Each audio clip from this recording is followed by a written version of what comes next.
Hello, welcome to our channel. Good morning everyone. చాలా రోజులైంది ఈ పనికిమాలినోడిని పలకరించి. ఒకసారి పలకరిద్దాం, వస్తాడు కదా బర్రె గొంతు వేసుకొని వెల్కమ్ టు టాప్ స్టోరీ అని.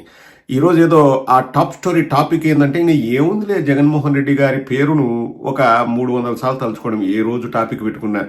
ఎందుకంటే టాప్లో అంటే వాళ్ళ నెత్తిపైన శివతాండవం ఆడేది జగన్మోహన్ రెడ్డి గారే కాబట్టి ఆ పేరుకే అది టాప్ స్టోరీ. ఆ టాప్ స్టోరీ అని ప్రోగ్రాం పెట్టుకొని జగన్మోహన్ రెడ్డి గారి పేరును పదే పదే పలకరించండి, ఉచ్చరించండి, లేకపోతే జపించండి, వాళ్లకు నిద్ర కూడా పట్టదు. ఈరోజు టాపిక్ ఏంటంటే ఏదో నువ్వొద్దు నీ పార్టీ వద్దంట. ఎవరు? ఎల్ముండల సామిగాడు చెప్తున్నాడు. అందులో ఫస్ట్లో ఒక 5-6 నిమిషాలు మనోడు ఏదో ఒక రొట్టకొట్టుడు ఉపన్యాసం చేస్తాడు కదా, దానికి ఏదో మళ్ళీ ఇంకొక తమ్మునేల్ ఒక వీడియో చేసుకుంటారు, దాన్ని 30-40 కటింగ్లు చేసుకొని వేసుకుంటారు. ఇలా బతుకు అంటే జగన్మోహన్ రెడ్డి గారి పేరు చెప్తే కానీ వీళ్ళకి డబ్బులు రావు, వీళ్ళు మాట్లాడే వాళ్ళే. దాని హెడ్డింగ్ ఏంటంటే పార్టీలో వలసలు, టీవీ5 సాంబశివరావు రియాక్షన్. పార్టీలో వలసలు, TV five Sambasivarao strong reaction and YCP MLAs resign. అందులో స్ట్రాంగ్ రియాక్షన్ ఏముంటుందిరా?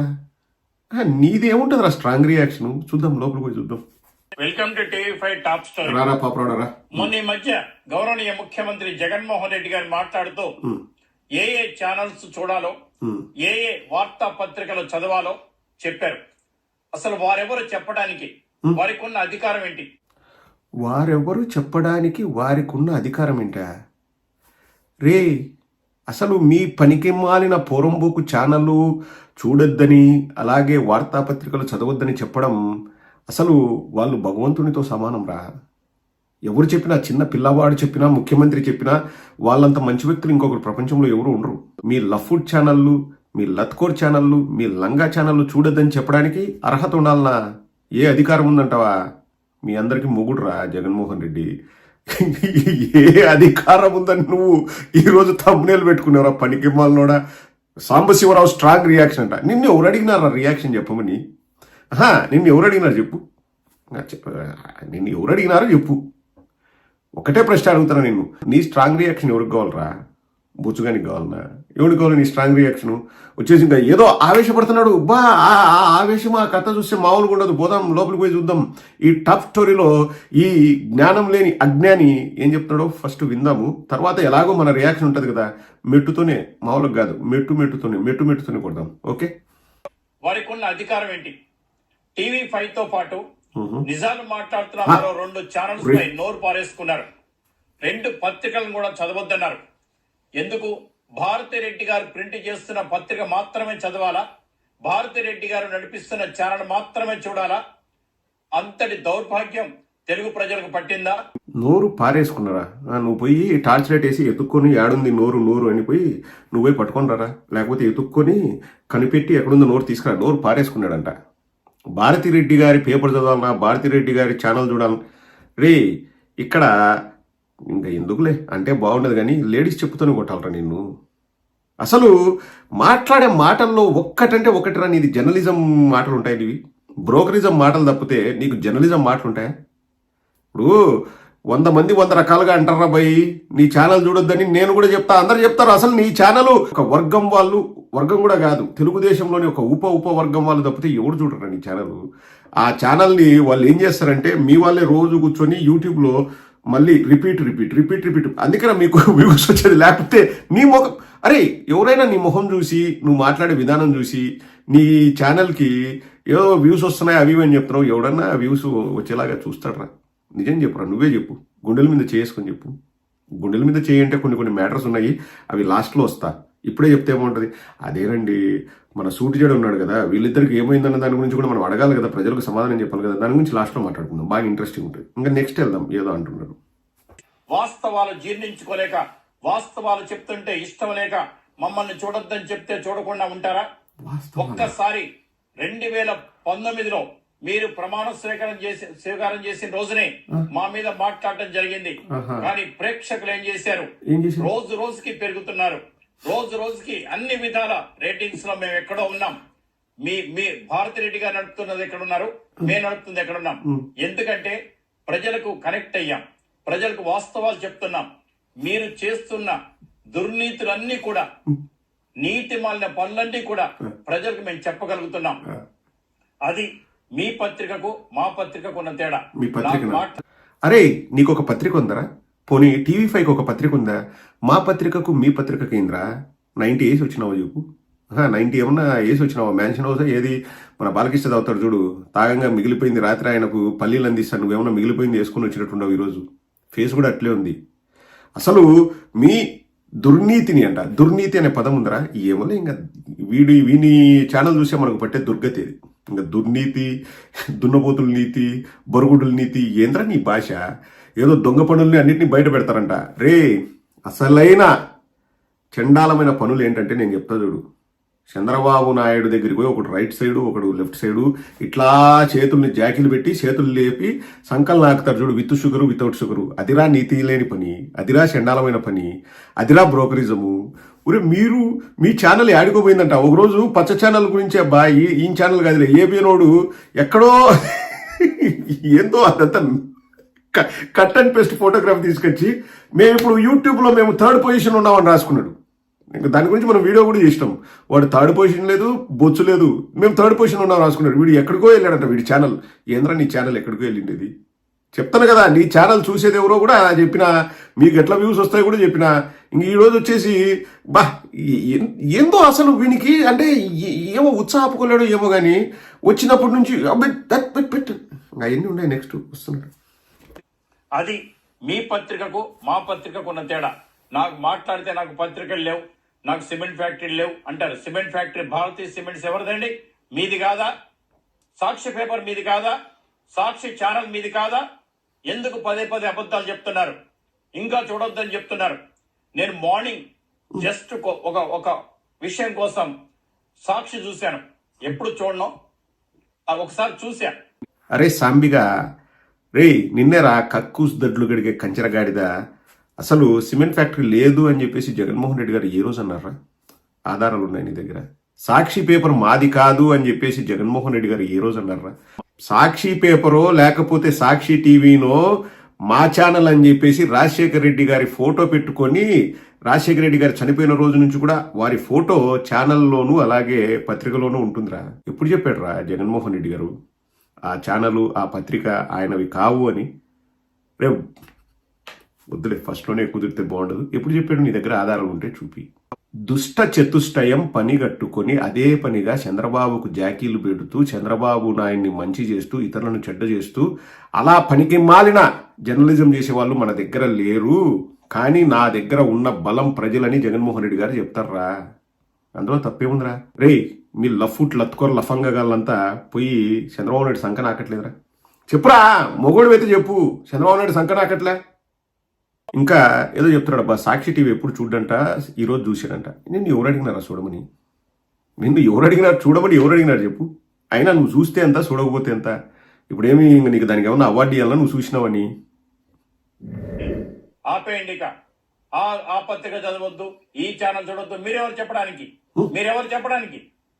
ముందు మీ సంగతి ఏంటో తెలుసుకోండి. ఏం రో బెదిరిస్తున్నావు? ఈరోజు టై వేసుకోలేదనుకుంటా, లేకపోతే టైతో లాగి లాగి కొడతాం రే. ఆపండి ఆపండి. ఏమ్రా, అరే నువ్వేమనుకున్నావు నీ గురించి? నువ్వు బెదిరిస్తావా? అంటే నువ్వు బెదిరిస్తే అందరూ భయపడతారు అనుకున్నావా? ఆముదం దాగిన మొహం వేసుకొని వచ్చి కక్కుస్ దొట్టు గడిగే కంచెరగాడి దగ్గరవి నువ్వు బెదిరిస్తే అందరూ భయపడతారు అనుకున్నావా? ఇక ఆపేయండి, ఆపేయండి. ఏంద్రా ఆపేసేది? 2024లో ఎలక్షన్స్ అయిపోయిన తర్వాత నేను జర్నలిజం చెయ్యను మహాప్రభు, నాకి నా నాలుగు రుచి తెలియడం లేదు, అలిసిపోయా, సంకల్ నాకడంలో ఇక రిటైర్మెంట్ తీసుకుంటాని నువ్వు వెళ్ళిపోయేంత వరకు నిన్ను వదల బొమ్మాలి, వదల. ఓ సాంబాలి, నిన్ను వదల, గుర్తుపెట్టుకో. ఏదో ఇక ఆపేయండి అంట. ఏందిరా ఆపేది? ఈ దవడకేసి కొడితే ఈ దవడ పళ్ళు కొడతాయి, జాగ్రత్త. నువ్వొద్దు, నీ పార్టీ వద్దు అని వెళ్ళిపోతున్నారు అందరూ. రఘురామకృష్ణరాజు గారు, సిరీస్ రాజు గారి మనవడు. సిరీస్ రాజు గారు అంటే అల్లటప్ప మనిషి కాదు, మొదటి ప్రధానమంత్రి గారితో కలిసి నడిచిన మనిషి. వారు వెళ్ళిపోయిన తర్వాత సరిదిద్దుకున్నారు పార్టీని, సరిదిద్దుకోలే. కోటమిరెడ్డి శ్రీధర్ రెడ్డి గారు ఎంత మీ కుటుంబానికి ఎంత విధేయత ఉండేవాళ్ళు, వారు వెళ్ళిపోయారు. ఆనో రామనారాయణ రెడ్డి గారు అలాంటి వ్యక్తిని మీరు సృష్టించగలరా? అసలు ఆనం కుటుంబానికి మీ కుటుంబానికి ఏమైనా పోలిక ఉందా? The greatest Anam family. మీరు పుట్టక ముందే మీ తాతగారు నిక్కర్లు వేసుకున్నప్పుడే, ఎస్, మీ తాతగారు నిక్కర్లు వేసుకున్నప్పుడే వాళ్ళ తాతగారు డిప్యూటీ సీఎం చేశారు. ఏమనుకుంటున్నారు మీరు? అరే నువ్వు వార్తలు చదువుతున్నావా లేకపోతే కుటుంబ చరిత్రలు చదివి వాళ్ళ దగ్గర కూడా బేటాలు కొడుతున్నావా? ఫస్ట్ రఘురామకృష్ణంరాజు పోయిన తర్వాత కూడా పార్టీని ప్రక్షాళన చేయలేదంట. అనుకున్నాంరా, ఒక వేస్ట్ గాడు పోయినాడు అని చెప్పేసి అనుకున్నాం. ప్రక్షాళన చేసినాం. ఇటువంటి వేస్ట్ గాళ్ళు వద్దు, ఇంకా పోవాలనుకుంటే పొమ్మను అని చెప్పేసి కూడా మేము ప్రక్షాళన చేసుకున్నాం. శిరీష్ రాజు గారు ఇది మొదటి ప్రధానమంత్రితో తిరిగినారు, నడిచినారు. ఎవరితో నడిస్తే మాకేంది, కూర్చుంటే మాకేంది, పండుకుంటే మాకేందిరా? రేపు బొగడగా ఎవరితో పడుకుంటే మాకేంది, కూర్చుంటే మాకేంది? ఇప్పుడు దాని గురించి మేమేం తెలుసుకొని ఏం చేయాలి చెప్పు. ఇక రెండవది, కోటమిరెడ్డి శ్రీధర్ రెడ్డి ఎంత విధేయుడు అయినప్పుడు పార్టీలో ఉండాలి కదరా. ఎవడు బొమ్మన్నారు? మేము బొమ్మన్నామా? మేము బొమ్మన్నామా?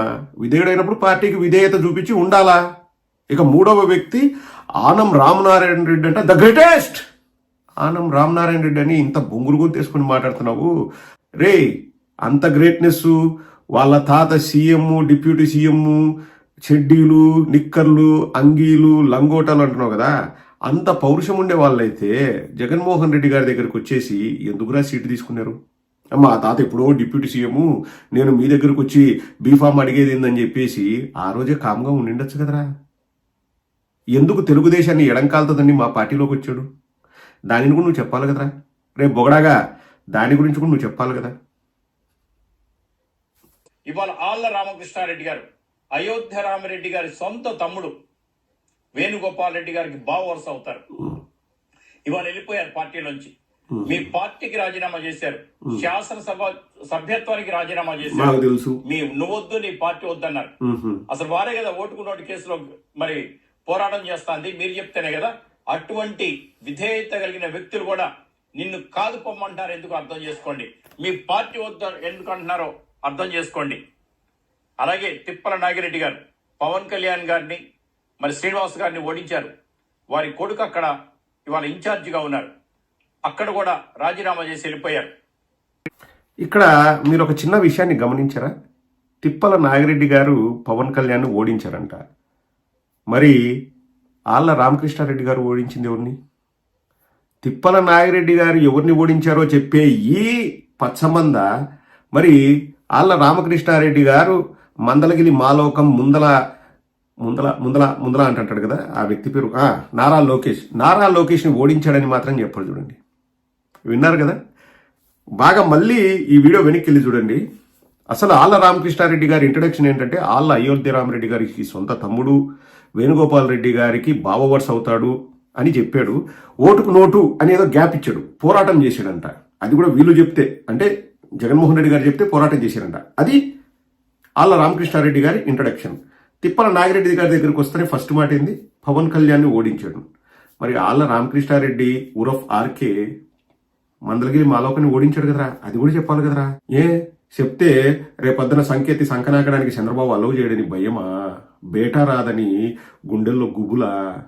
ఏం బతుకురా మీది? మీది ఒక బతికేనా?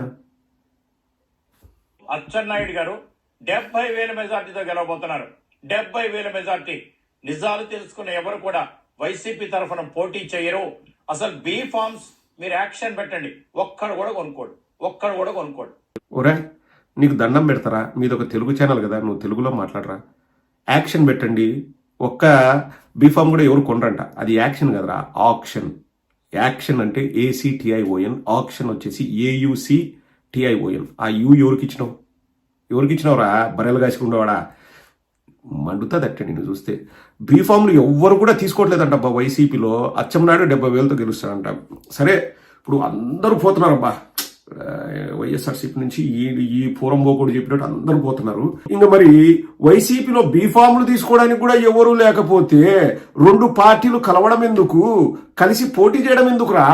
వాళ్ళకు వాళ్ళే ఇంకా పోటీకి నిలబడొచ్చు కదా. అసలు వైఎస్ఆర్సీపీ లేదు, ఎవరు బీఫామ్లే తీసుకోవట్లేదు అని చెప్పేసి వైఎస్ఆర్సీపీని అసలు కన్సిడర్ చేయకూడదు కదా. అంటే ఇప్పుడు మన రాష్ట్రంలో కాంగ్రెస్ని ఎవరు కన్సిడర్ చేయట్లేదు. ఆ టైపులో ఇంకా ఇద్దరు వాళ్ళిద్దరే ఇప్పుడు బయటకు వచ్చి ఏం మాట్లాడుతున్నాడు పవన్ కళ్యాణ్, ప్రభుత్వ వ్యతిరేక ఓటు చీల్చకూడదు అని. ఆడ బీఫాములు తీసుకోవడానికి ఎవరు లేనప్పుడు ఇంకా భయం ఎందుకురా? భయం మీరిద్దరు కలవడం ఎందుకు? మీరిద్దరే ప్రత్యర్థులుగా తలపడొచ్చు కదా, ఒక పక్క టీడీపీ ఒక పక్క జనసేన. ఇంకా మళ్ళీ కలవడం ఎందుకు? మేము కలిస్తే తప్ప మాకు దిక్కుమొక్కు లేదురా రాష్ట్రంలో, కుయ్యో మొర్రో అని వాళ్ళే చూస్తుంటే అది కరెక్ట్. దానికి తానా తందానని తబలా కొడతావు. వైఎస్ఆర్ కాంగ్రెస్ పార్టీ వాళ్ళ దగ్గర బీఫామ్ తీసుకోవడానికి కూడా ఎవరు లేరంట. ఓకేరా భయ్, ఓకే. ఇప్పుడు మా దగ్గర బీఫామ్ తీసుకోవడానికి కూడా ఎవరు లేరు అని నువ్వు అన్నట్లు ఒక నిమిషం మాట్లాడుకుందాం. ఇప్పుడు వీళ్ళందరూ కూడా టీడీపీ సైడో జనసేన సైడో పోతున్నారని అనుకుందాం నీ తృప్తి కోసం. మరి ఆడ సీట్లు ఇస్తారా? ఆల్రెడీ వాళ్ళు ఫుల్ రైజింగ్లో ఉంటారు కదా. వాళ్ళే ఇంకా 175 ప్లస్ 175 350 స్థానాల్లో వాళ్ళు నిలబడినా కానీ ఇంకా వచ్చే జనాలు, ఇక్కడ నుంచి వచ్చే జనాలకు, ఎమ్మెల్యేలకు, మాజీ మంత్రులకు సీట్లు ఇచ్చుకోలేరు. మళ్ళీ వాళ్ళిద్దరు కలిసి పోటీ చేయడం దేనికిరా? అసలు వైఎస్ఆర్సీపీ లేనప్పుడు వాళ్ళిద్దరు కలిసి పోటీ చేయడం దేనికి? సమాధానం చెప్పురా రే. శవాల దగ్గర చిల్లరా బొరుగులు ఏరుకుంటే పెద్దవా చెప్పు, సమాధానం చెప్పు. అసలు ఇక్కడ బీఫామ్ తీసుకోవడానికి ఎవరు లేనప్పుడు వాళ్ళు ఎందుకు భయపడుతున్నారు? మేమిద్దరం కలుస్తామని ఆ పవన్ కళ్యాణ్ మొన్న కూడా వైజాగ్ పోయినాడు కదరా. మీరు కన్నా మన కలయికని, మన పొత్తును తిడితే మీరు వైఎస్ఆర్సీపీ కోవట్లని నేను అనుకుంటా వెళ్ళిపోండి అని చెప్పేసి జనసేనకుల్ని బెదిరిస్తున్నాడు కదా. మరి ఆ అవసరం ఏముందిరా భయ్? అబ్బా ఇంకా నల్లేరు మీద నడక మాది, తప్పెట్లతో గెలుస్తాం డంక నక్క నక్క నక్క నక్క నక్క నక్క అని వాళ్ళు హ్యాపీగా తప్పెట్లు ఎందుకు కొట్టుకోవట్లేదురా? నీ మాట ఎందుకు వినట్లేదు వాళ్ళు? ఎందుకు భయపడుతున్నారు? పొత్తు ఎందుకు పెట్టుకున్నారు? ఒరే కంచెరగాడిదా, మేకపోతు గాంభీరం అంటే ఇదే. ఏందో బేటా ఇస్తున్నారు, నేను వాగుతానా అంటాడు. ఇంకేం చెప్పాలి చెప్పు వీటితో? ఇంకేదో ఒకటి రెండు మాటలు మాట్లాడి తర్వాత సూటు జడ గురించి అడుగుదాం. పులివెందులో బీటెక్ రవి గెలుస్తున్నాడు, 100% గెలుస్తున్నాడు. ఎన్నోసార్లు మేము చెప్పాం, అది నిజమవుతుంది కూడా. మీరేం పెద్ద ఎక్కడి నుంచో ఓడిపడిచిన కాదు. ఇందిరాగాంధీ గారు ఓడిపోయారు, ఎన్టీ రామారావు గారు ఓడిపోయారు. నిన్నగాక మొన్న కామారెడ్డిలో ఏం జరిగిందో చూశారు కదా. అంతకన్నా గొప్పవాళ్ళేంటి? వీళ్ళ ముగ్గురు కన్నా గొప్పవాళ్ళ మీరు? ఇది పద్ధతి కాదు. పనికిమాలనోడా, ఏది పద్ధతి కాదరా? పులివెందుల్లో బీటెక్ రవి గెలుస్తాడా? నువ్వు కూడా వచ్చి తోడుగా ప్రచారం చేయి బీటెక్ రవికి. ఎవరు వద్దన్నారు? మేము వద్దన్నామా? నీకు కావాలంటే ఒక సత్రం ఉంది ఆడ ఊరి బయట. ఆ సత్రంలో ఒక సాపేసి ఒక కుండ, ఎండాకాలం కదా 2 గ్లాసులు పెడతాం. ఒక గ్లాసులో ఏదో ఒకటి 90 క్వార్టర్ ఏదో మంది వేసుకో, ఇంకో గ్లాసులో నీళ్లు 2 వేసుకొని తాగుతాడు, ప్రచారానికి పోతాడు. ఇంకా కావాలంటే నీకు కాలక్షేపానికి కావాలంటే బీటెక్ రవికి గ్యాంబ్లింగ్ డెన్లు ఉన్నాయి, ప్రతి ఊర్లో ఉంటాయి. ఆయన చేసే వ్యాపారమే గ్యాంబ్లింగ్ డెన్ల వ్యాపారము. నువ్వు కూడా మంగతయ్యి, నక్కాముట్టి, అందర్బాహర్ ఏవో ఆడుకుంటా నువ్వు కూడా కాలక్షేపం చేయొచ్చు. ఎందుకంటే ప్రచారం రోజు చేయలేరు కదా, అంటే రోజులో మొత్తం అన్ని గంటలు ప్రచారం చేయలేరు కదా. సో రాత్రికి ఒక క్వార్టర్ మందు, అలాగే నీతో పాటు పత్తాలాడడానికి ఒక 3 పిల్లగాళ్ళని కూడా పెడతాడు బీటెక్ రవి. బీటెక్ రవి అందులో సిద్ధహస్తుడు. వచ్చి ప్రచారం చేయరబోయి. ఇవన్నీ కాదురా, సూటు జడ ఎందుకు రావట్లేదు? ఇది చెప్పు, ముగించేద్దాం. సూటు జడ ఎందుకు మీ ఛానల్లో రావట్లేదు? సూటు జడ ఇప్పుడు చంద్రబాబు నాయుడు తిట్టడం మొదలు పెడతాను మీ ఛానల్లోకి అలౌ చేయరారా? ఎంట్రీ లేదరా? మీది నిఖార్సైన న్యూట్రల్ జర్నలిజం కదరా పోయి. సూటు జడ పాపం 2 ఏళ్ళు వట్టగొట్టిన మేకపోతులాగా మీ ఛానల్లో కూర్చొని మీరిచ్చే బేటాకి ఏవేవో మాట్లాడిపోయినాడు కదరా. అవును, ఎందుకు పోయినాడరా? నాకు వచ్చిన ఇన్ఫర్మేషన్ ఏంటంటే సూటు జడకు వచ్చే బేటాలు నువ్వు వాటా కావాలన్నావంట.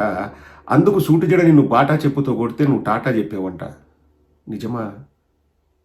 నిజమా చెప్పు. నాకైతే డౌటే అబ్బా. వీళ్ళు అంటే ఇప్పుడు ఇచ్చే క్వార్టర్లో కూడా 90 తాగితే పర్వాలేదు, 120 కావాలంటాడు. ఇటు ఇచ్చే 10 సిగరెట్లలో 8 నాకు కావాలంటాడంట.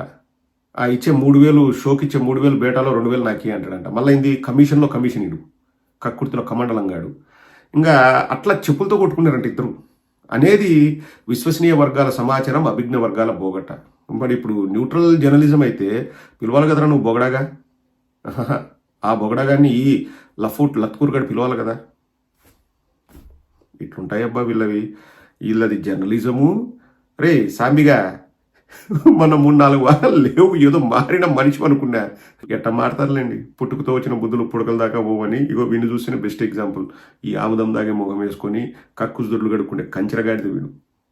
పో, ఇంకా టైం అయిపోయింది. సులభ కాంప్లెక్స్ దగ్గరకు పోయి ఆడ కూడా ఏదో కమిషన్ తీసుకుంటావు కదా. ఇప్పుడు ఎట్లా సూటి జడ దగ్గర కమిషన్ రావట్లేదు, ఆడికి పోయి ఏదో చెప్పు, పాయకానాలు గడుక్కోపరా రే పనికి మాలిన వెధవ.